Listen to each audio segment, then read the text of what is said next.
You ask Tiger to solve. This deals with linear equations with one unknown. The final result is x equals 17/50. Let's solve it step by step. Group all constants on the right side of the equation.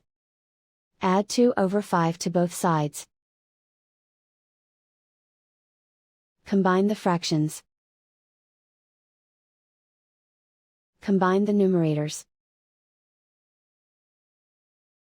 Reduce the zero numerator. Simplify the arithmetic. Convert the integer into a fraction. Combine the fractions. Combine the numerators. Isolate the x. Divide both sides by 10.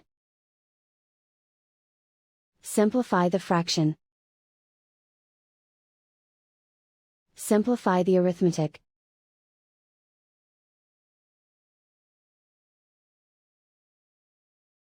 And so the final result is x equals 17/50.